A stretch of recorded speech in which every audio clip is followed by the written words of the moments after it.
nakapayong tayo kasi mainit. Meron pang mga paakyat doon, pero hindi na ako aakyat. Okay, sabi ko i-check ko lang yung entrance. Pero napunta na ako dito. Hihintayin mo daw siyang mag-boil. Baka mo tatanggalin yung lemons kasi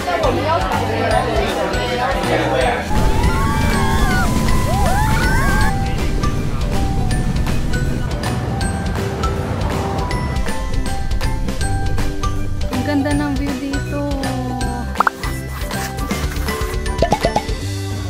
Good morning! So day 4 na ng Creatorverse. And ang first stop natin ngayon ay Kosanji Temple. Almost 11 AM na. Kabababa lang namin ng bus. Medyo nakatulog ako sa bus. Parang alos lahat ata kami nakatulog sa bus. So ayun, nakapayong tayo kasi mainit. Nandito na kami sa Kosanji Temple and binigyan na kami ng brochure and ticket. And actually pwede itong mabuksak. Look, new activity siya. Pagkakat sa hagdan, ito yung una nyo makikita. Gojunoto 5-story pagoda. Kaso ano kasi siya, Japanese. So hindi ko mabasa. Walang English translation. Pero ayan siya. Ipapakita ko na lang hanggang sa taas. Dito naman sa right side, mayroong Hohozo Pavilion 3. Ayan siya. Hindi ko lang sure kung pwedeng pumasok. Ay, kailangan nakahubad ang shoes pagpapasok sa loob.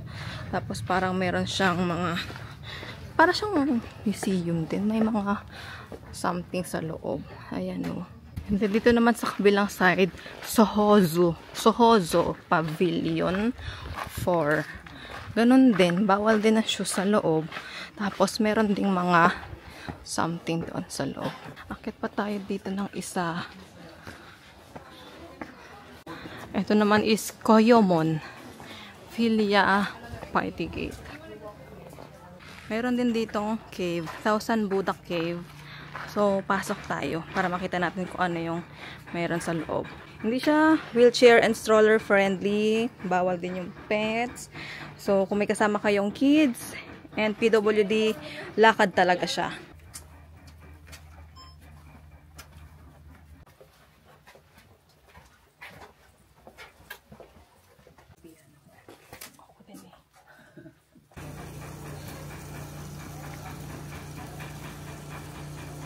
Meron mga fish dito, oh. Ayan. Paikot ata to. Dito yung way papunta dun sa white marble na sinasabi. Ito yung itsura niya. Ay, maganda kasi mataas. Tapos may, ano siya, parang viewing deck. Oo. Kaso, medyo malayo yung lalakarin. And, ang init ng weather. Padiretso pa ata siya doon.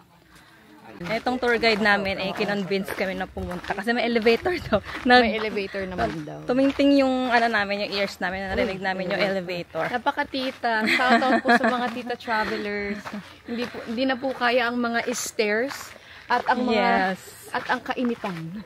Pero ano lang siya, para mag-aakit ka pa daw ng pa-slope. Pero once na nasa, ayun oh, height lang. Ayun siya. Pataas siya kasi nga pa-overlooking. Tapos tingnan nyo naman, ito yung hagdan na aakyatin. Pero ito yung elevator sa side. So mag-elevator tayo. So pag akyat ng elevator, ito siya. Lalakad ka pa ng konti ng paganon. Ayan. Videohan ko lang ito sa may entrance. Medyo paakyat pa nga siya, girl. Lakad tayo ng paano dito. Medyo ano lang naman siya, konting slope lang naman. Hindi naman siya yung tipong matarik. Pero meron pa siyang hagdan dito bago makita itong pinaka white marble. I think merong way dito for strollers and wheelchairs. Tapos merong hagdan dito. So dito sa kabilang side, mas okay siyang lakaran kasi hindi siya pahagdan. Pero paikot siya. Pero okay to kapag meron kayong stroller or wheelchair na dala. Okay, andito na pala agad. So ito na yun, white marble. Kita mo na yung mga view dito. Meron pang mga paakyat doon, pero hindi na ako aakyat. So basically ito siya, white marble. Tapos meron siyang overlooking na view doon sa kabilang side.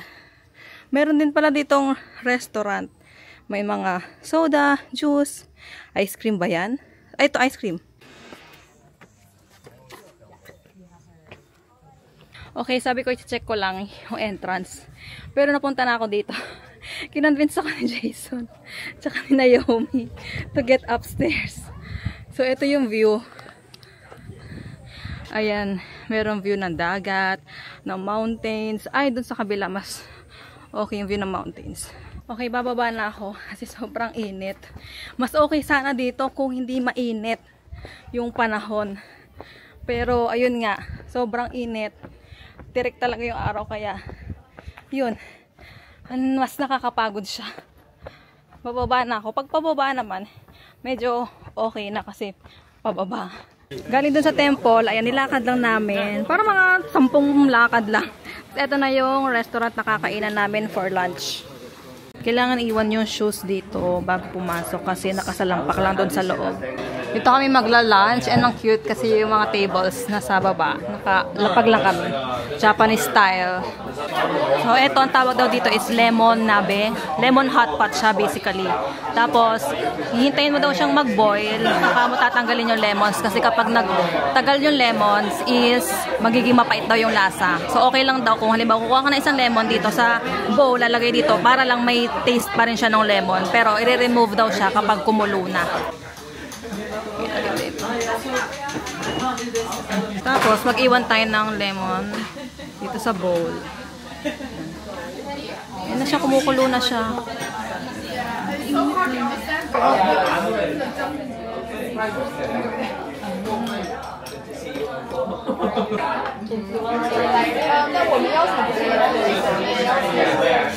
May in-offer na free taste. Ito siya, cookies. Parang siyang wafer na manipis. Ano siya? Hindi siya lasang lemony. Naisip ko kung may parang siyang lasa na Pinoy food eh. Parang ano, yung apa ng ice cream. So, dirty ice cream. Ganun yung lasa niya. So, after kumain, dinaanan namin itong, ewan ko kung souvenir shop ba to or what. Yan, may mga biscuit sila na mga lemon. Pina-free taste kami.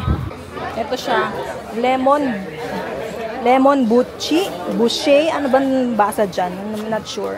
Andito na kami sa next stop namin and hinati kami sa 3 groups para hindi sabay-sabay sa isang location. Sa group namin, ang first activity namin is yung boat. Tapos next is yung shopping area daw and then last is yung temple.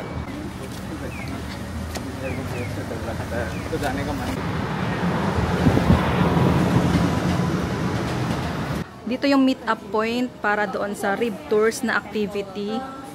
Ito yung gagawin namin, naka-speedboat. Tapos papaikot-ikotin. Tali ako ng buhok kasi baka mamaya magbuhag-hag yung buhok ko doon.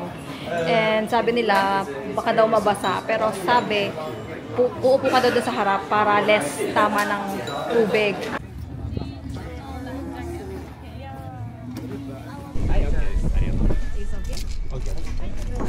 Okay, my get tomato.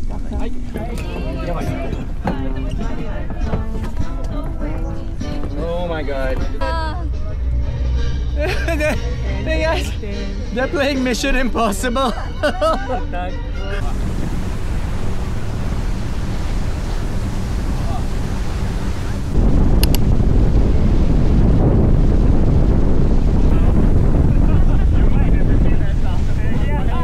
So, ayan daw yung Ohazomaki Lighthouse. Tapos may bridge dito. Ang ganda ng bridge. Okay, why are you stopping? Is it because you're gonna start to spin again? Please hold on.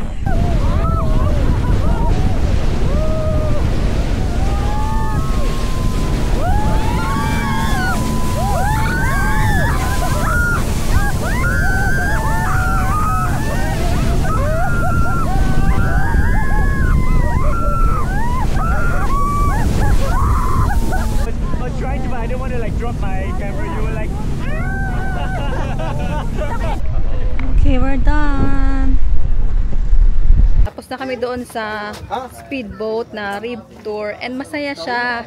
Medyo may scary part lang yung paikot-ikot. Pero saglit lang naman siya, super saglit lang. Tapos everything else okay na. Kung may hiluhin kayo, i-ready nyo na lang yung sarili nyo. Kung gusto nyo ito i-book sa Klook, ilalagay ko yung link sa description box or sa comment section. And gamitin nyo ang promo code na with the TCL Klook to get exclusive discounts.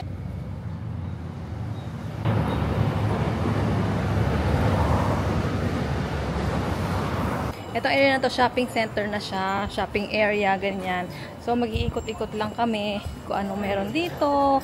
Siguro may mga ano dito, souvenir shops, ganyan. May mga nakikita din kami na cafe, mga kainan. So, we have, I think, 15 to 20 minutes na mag-ikot-ikot. Kasi hintayin lang namin yung group 2 na matapos doon sa rib tours nila. Tapos sabay-sabay na kami lahat doon sa next activity kasi medyo kulang na sa oras. Yan, may mga restaurant dito. Tapos may mga bilihan ng mga damit. Yan, may mga barber shop, may mga souvenir items, may mga bags. Ano, may mga ano doon, mga plato-plato. Hindi ko lang sure kung mga ano yan, vintage. Yan, mga ano, decorations. Ayan o.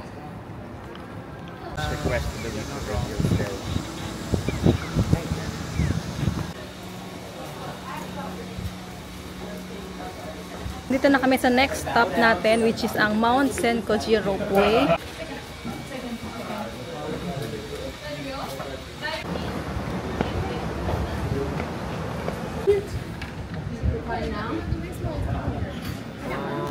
Sakay na kami dito sa cable car. There's our ticket. Na kami sa loob ng cable car. And nakatayo lang dito. Meron namang mga seats pero limited. So, naka-standing lang karamihan.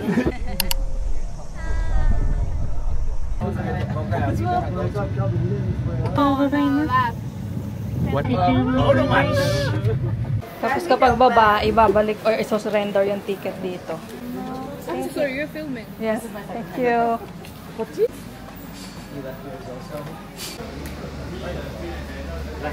So, nakababa na kami ng cable car. And pupunta tayo ngayon sa observation deck. Merong hagdan, pero meron din namang elevator. Yung hagdan pala is hanggang dito lang. Tapos, aakyat ka pa dun. Paakyat. So, mababa ako. Mag-elevator tayo kasi medyo mataas. Parang ilang hagdan din yun. Ang ganda ng view dito. Ang ganda. Kung nag-elevator kayo from observation deck pababa, pindutin nyo yung 1 kasi dito yon bababa. Tapos dito yung papunta sa Senkoji Temple. So merong signage dito, Senkoji Temple. Ito yung hagdan pababa. So hagdan lang talaga siya. Hindi stroller friendly dito kasi pababa siya pero may mga steps. So hindi siya yung dire-diretsong slopes.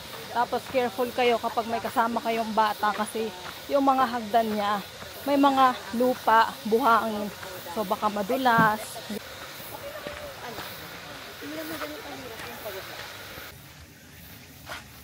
Cute.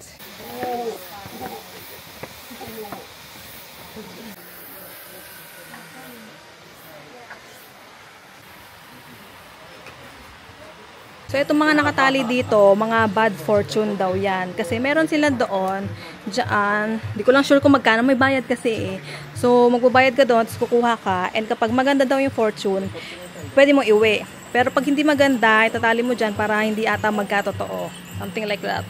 Ito daw yung New Year's Eve bell na pinapatunog kapag New Year's Eve. So, merong mga ganito dito. Ayan. Pwede ka daw magsulat ng mga wishes. Ayan. Tumutunog siya kapag humahangin. So, meron palang bayad. Ayan. 1,700 yen ang bayad kapag gusto niya na magsulat dito ng wish. Doon daw siya magbabayad. Doon daw kayo magbabayad sa souvenir shop. Pagkagaling doon sa temple, pababa lang diretso. Tapos, eto na daw yung cat alley. May mga drawing ng pusa sa hagdan. Merong cafe dito. Ayan. Ka-temporary na cafe. Sobrang pababa na yung daan dito. So, dahan-dahan talaga. As in, wala siyang mga steps. Talagang padulas na daanan na.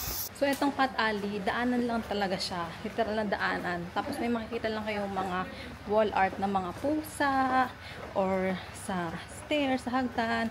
Tapos, parang may ibang mga nakatago na murals, ganyan. So, hindi ko masyadong na-spot kung nasaan yung mga yun. Kaya na, nakabalik na tayo dito sa Mount Senko Jiropoy na entrance, yung sakayan. So, pag ganun yung daan natin, paikot. Tapos dito yung exit. Etong Mount Senko Jiropoy, pwede nyo itong mabuksak look. Meron dong round trip ticket and one-way ticket. Pero take note na kapag round trip ticket, possible na hindi nyo na madaanan yung Senkoji Temple. Kasi yung Senkoji Temple is parang nasa gitna siya. So, either babalikan nyo, for example, round trip ticket yung kinuha nyo. Daan muna kayo sa Senkoji Temple, tapos akyat kayo ulit, papunta dun sa sakayan ng ropeway pababa. Bye-bye, Mamo. Arigato. Please tell me your... Yung advantage pag may kasama kayo. Anong gawin natin? So, tapos na kami kumain. Hindi na ako masyado nakapag-vlog doon. Nag-video na lang ako habang kumakain. Tapos ngayon, pupunta kami sa train station. Sakay ulit kami ng Shinkansen, papuntang Shin Osaka. Lalakarin na lang ata namin papunta dun sa station kasi malapit na lang ata yun dito. Diba, ang dami namin na naglalakad na lahat, may dalang mga malalaking maleta. Nandito na kami sa Fukuyama Station. Inauna yung mga may dalawang ticket. Ito yung ticket namin, Kansai Hiroshima Area Pass, tsaka Reserve Seat ticket. So, sabi yung mga may dalawang ticket daw, mauna nang pumasok. Yung iba kasi ata, isang ticket lang, hindi ko sure. Kasi sabi, kapag daw isa lang yung ticket na nabigay, wait lang daw doon sa side. Only.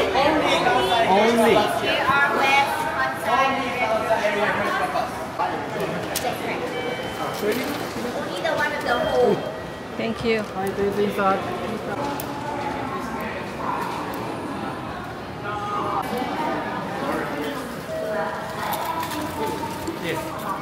Okay, it works.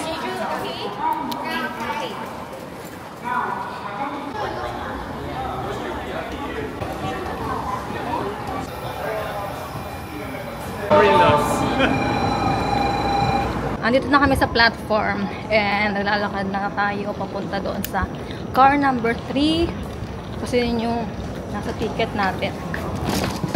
Hindi ko sure kung sino yung katabi ko kasi tinanong ko sila Coles, si Abs, si Steve, iba yung seat number nila. Si Jason hindi ko pa natatanong. Ayan yung sasakyan namin, Nozomi 202, yung yellow. So eto na nga, kaya daw pala dalawa yung ticket namin. Yung isa is yun yung ticket talaga para sa train. Yung isa naman is reserved seat ticket. So pwedeng wala kayong reserved seat, meron kayong option na walang reserved seat. So ito lang, isa lang yung makukuha yung ticket. Pero meron kami reserved seat, kaya dalawa. So pagpasok, ito lang muna yung in-insert. Tapos nung pangalawang terminal is dalawa na sabay na magkapatong. Tapos makukuha din to ngayon. So pag exit, doon lang siya i-insert ulit. So again, meron kayo option na mag-book sa Klook para QR code na lang yung gagamitin nyo. I-scan na lang yung QR code doon. Ayan, so nakasakay na kami ng train papuntang Shin Osaka. Tapos pagdating daw namin doon, meron nang maghihintay na bus. Pupunta diretso doon sa hotel. So actually lobat na ako, malulobat 9% na lang ako. So baka doon ako makakapag-vlog ulit pagka-check-in namin sa hotel.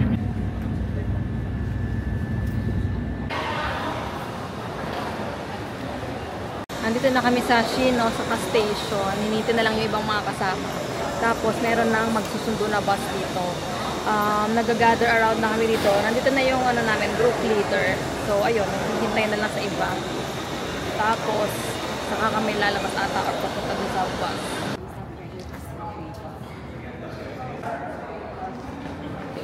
So, eto na nga, nakarating na tayo sa Osaka and dito tayo mag-stay sa The Oriental Hotel, Universal City and naka-check-in na tayo sa room and syempre, iro-room tour ko muna kayo. Eto yung pinto and pagpasok nyo dito sa side na to yung CR. Open natin yan and then, eto yung countertop. Makikita nyo dyan yung mga toiletries, may hairbrush, 3 hairbrush. Merong, bath fragrance, herb aroma. Ano to? May mga, skincare na trial set. Wow! Wow, ang syala. May mga razor, may cotton set. Ano to? Garden Nature Damage Care Essence. Skincare din ba to? Merong panghilod. Panghilod ba to? Tapos mga toothbrush. Then, ito yung sink area. Tapos, meron ditong face and hand wash. Meron ding mga baso. And then, merong hair dryer. Tapos, ito yung salamin. Ang laki ng salamin, no? Isang buong wall siyang ganyan. Tapos, dito naman sa side, ito yung mga provided na towels. Tapos, ito yung toilet. Siyempre, Japanese style toilet yan. Ayan, medyo alam ko na kung paano. Kasi, yung mga ganitong drawing, yan lang yung mga sinusundan. Pero ito, ayan, meron namang mga English. Pero kung walang English, ayan, may mga drawings naman kung para saan siya. Tapos, dito sa side, merong tissue. Ito yung shower area. Ayan, connected na siya sa bathtub. Tapos, ito yung toiletries, shampoo, treatment. Ito yung conditioner. Tapos, body soap. Meron din pala dito sa baba na stool. Tama ba? Ano ba tawag sa gato? Stool, diba? Step stool. Yung patungan para abot ng kids yung lababo. And then, dito sa tapat ng CR, sa ibabaw, nandito yung hangeran. Wala silang cabinet. Ganito lang siya. Sabitan lang. Tapos, may mga hanger. And then, dito merong spray. Linen spray ata to. Fabric and air freshener. Saan ba yun? Sa Toyosu, meron din ganito, diba? May pang spray din. Tapos, dito sa baba, ano to? Shoe dryer? Parang ngayon lang ako ng shoe dryer. Ganito siya. Paano to ginagamit? Bakit mag-shoe dryer? Tapos dito naman may organizer. Diyan nakalagay yung mga hotel sleepers. And ito yung pang brush. Ito pa ulit yung isa katulad dun sa Hilton. Di ko pala natanong si Daddy kung ano to. Baka alam niya to. Dito ko na lang muna nilagay yung maleta ko. Kasi wala pa akong energy na buhatin siya dito. Kasi meron namang luggage rack. Dapat dito siya. And then dito sa kabila, merong weighing scale. I think weighing scale to. Tama? Tama ba? And then dito sa side, sa tabi ng CR, merong full-length mirror. Yan. Tapos, eto na yung kwarto. Ang laki ng kwarto. Ang lawak niya. Parang, mas malaki to kaysa dun sa Hilton Hiroshima. Ano ba yan? Nabubulol na ako. So, eto, merong isang kama dito and meron dito. Medyo nagulo na to kasi inupuan ko na nung kausap ko sila Daddy dyan. So, dito ko balak matulog. So, eto, I think queen size to if hindi ako nagkakamali. Tapos, eto is single. Ito naman yung TV. Turn on ko yun kanina kasi dito nakikita yung password ng Wi-Fi pagka tinurn on yung home screen nandoon. Tapos ito meron ditong trash can. And then ito na yung parang mini bar. So dito nakalagay yung phone. Tapos meron ditong sugar, creamer, tea, coffee. Tapos, ito may water. Nabawasan ko na rin pala to. Kasi pagdating uhaw na uhaw ako. So, binawasan ko. So, 3 yan. And then, dito nakalagay yung remote. Tapos, may mga notice lang dito. Ito, dito ko nabasa yung Wi-Fi. Anyway, dito sa baba, nandito yung mga mugs. And then, dito yung initan ng tubig. Sa baba, wala. Tapos, dito sa drawer, yung safety deposit box. And then, flashlight. I think flashlight to. Nakalagay, servo light. Tapos, dito naman is yung ref. Yan. Walang laman yung ref. Merong something dito. Hindi ko sure kung ano to. Air purifier ba to? Streamer nakalagay. Ano ba to? Binubuksan ba to? Air purifier ata siya. Hindi ko alam kung ano siya, kung paano siya i-turn on or what. Feeling ko ito, pero baka hindi ko na ma-turn off, so wag na lang natin pakialaman. Tapos dito sa isang side, meron lang siyang maliit na table and chair, couch, yan. So, meron lang dyan mga gamit ko kasi tinanggal ko na yung, nilabas ko na to kasi nag-charge ako, ayan. As in, nalobat talaga lahat, pati yung watch ko, nalobat, phone, power bank, yung extrang battery ng Pocket 3. Yung electric fan ko, hindi pa naman lobat, pero i-charge ko din yon. So, ayan, meron siya dito mga pailaw na ganyan. May saksakan. Feeling ko nga, parang 2 queen bed to nung una. Kasi hanggang dito yung yung mga controls. Tapos, eto, merong bintana. Wala na tayong makikita dito kasi gabi na. But, oh may, nakakatakot naman yung bintana hanggang dito. Tapos, pwedeng buksan. Nakakatakot naman. Ay, hindi. Akala ko may balcony. So, ayun, pwede nyo itong mabuksak look. Ilalagay ko yung link sa description box or sa comment section. And gamitin nyo ang promo code na WIDA-TCN-CLOOK to get exclusive discounts. Sobrang late na, parang past 1 AM na ata. Kasi pagkadating ko, tinawagan ko kaagad sila daddy kasi syempre tuwing gabi nagkukwentuhan kami. Inuuna ko na yon bago ako mag-room tour, bago ako mag-chika-chika para at least hindi masyadong gabihin si daddy at si Gregory sa pagtulog. But anyway, ayun nga, nandito na tayo sa Osaka after ng isang buong araw na Hiroshima tour natin. Nag-dinner buffet kami. Hindi ko na maalala kung anong lugar yun, anong hotel yun. Pero sa pagkakaano ko, parang Fukuyama Hotel, New Fukuyama Hotel ata yun. Tapos, nag-buffet lang. Ang sarap ng mga pagkain doon. Hindi ko lang na-videohan talaga. Kasi, gutom na, pagod na, uhaw na ako. Tapos, after ng dinner, nilakad lang namin papunta doon sa train station. As in, bit-bit namin yung mga luggage. Kasi, at sobrang alanganin kung ihahatid pa kami ng bus doon or kung magsasakay pa. Kasi talagang literal na tawid lang siya. Tapos, ilang lakad lang naman.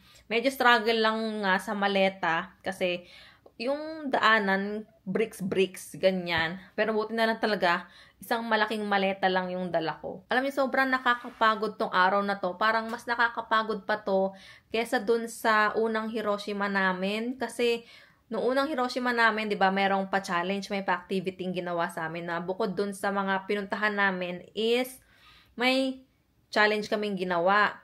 So, hindi namin masyadong na-absorb yung mga location sa pinuntahan namin kasi nga nagagawa kami ng activities. So, akala namin this time, mas chill na, mas makakapag-content, kasi wala namang activity. Pero, grabe, sobrang nakakapagod kasi outdoor lahat ng activities namin. Hindi naman sa nagre-reklamo ako. Pero, yung ibang group kasi as in indoor, ang saya-saya, ganyan. Pero ganun talaga, dito tayo na-assign. Masaya naman yung ginawa namin, lalo na yung speedboat. Ang saya nun. Nakakatakot lang sa una. Talagang mapapasigaw ka kasi syempre tatabingi yung speedboat eh. Pero masaya. Ayun nga lang talaga, sobrang init lang talaga. Kaya nakadagdag siya dun sa pagod. Kasi yung mga pinuntahan namin is lakad-lakad, temples, umakyat pa kami ng bundok. Maganda pumunta doon, I would say, spring siguro, yun talaga may mga cherry blossoms kasi ang ganda. Ang ganda nung mga temples na pinuntahan namin. Tapos, mas maganda yung weather, so mas masarap mag-chill, ganyan, laid back lang, na relax lang na mga itinerary na pupuntahan, yung ganun. Nadidistract ako kasi tinitinan ko yung mata ko. Parang feeling ko bumabagsak na yung mata ko sa pagod, sa antok. Kasi nga mag-aalas 2 na. Buti na lang din bukas, hindi naman kami masyadong maaga yung call time. Pero maaga akong gigising pa rin dahil may breakfast dito, breakfast buffet. Siyempre, alam niyo naman yan kapag hotel, gigising tayo ng maaga for breakfast kahit hindi naman tayo morning person. Ang dami ko pang daldal, kailangan ko ng maligo para makapag-ayos na ako ng mga gamit ko and makapaggawa pa ako ng post ko for tomorrow. So, ayun lang. See you tomorrow!